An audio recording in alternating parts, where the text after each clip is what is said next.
Frankenstein a la Shmoop. The purpose of creation. Why the creation scene?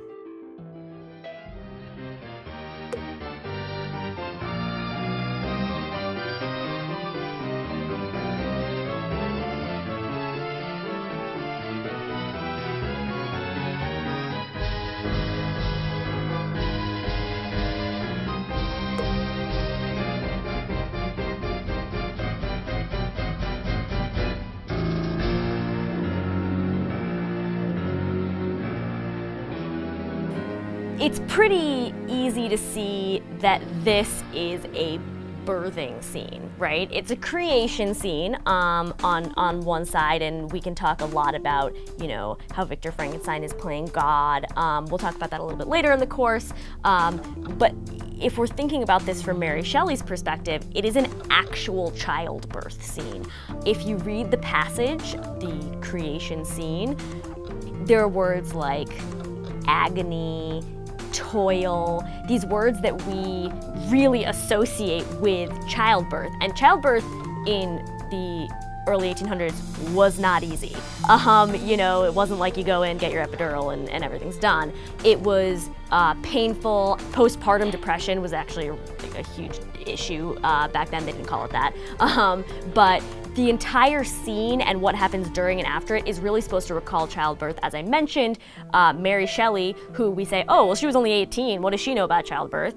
She had already given birth twice at that point, and kind of these labor pains are a metaphor for childbirth, a metaphor for writing the book, et cetera, et cetera. And you can read the scene in so many different ways. Just one reading is to say she's kind of showing what childbirth is like. Why would she be so intent on doing that other than the fact that she'd given birth twice? She was living and writing in a society dominated by men. And men could do everything in this period, and they did. The one thing men could not do was create life. That was the one thing that women could do that men couldn't. And so she wants to kind of show this scene of like, here's a man trying to create life, and things go awry. Yeah. So in the whole vein of trying to create life, there's the notion of trying to control life and destroy life. And you have to think about a child. She was probably 15 when she got pregnant the first time. And there have been a number of readings of Frankenstein as an abortion, as a living abortion. And it's a woman taking control of her body in a way that you couldn't do before, you wouldn't want to do. And you can imagine the technology of abortion back then was a whole different animal. Yeah. How does all that play in its time frame and with her as a person? Because I think of her as this very smart, lonely woman whose time was 200 years early in some way. What we risk doing is reading onto Frankenstein something that was not there, because we now have these, huge controversies and things like that about abortion now.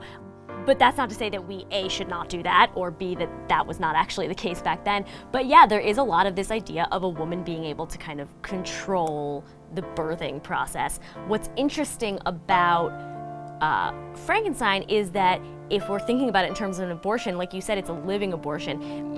Frankenstein gets created. He's not aborted as a fetus or whatever you would say. He is born, and then his creator abandons him.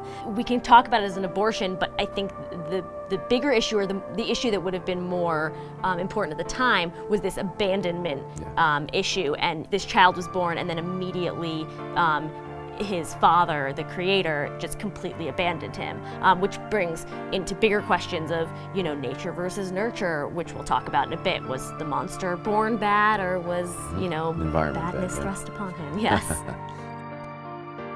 What does the creation scene represent in Frankenstein, and why is it included? What controversies arise?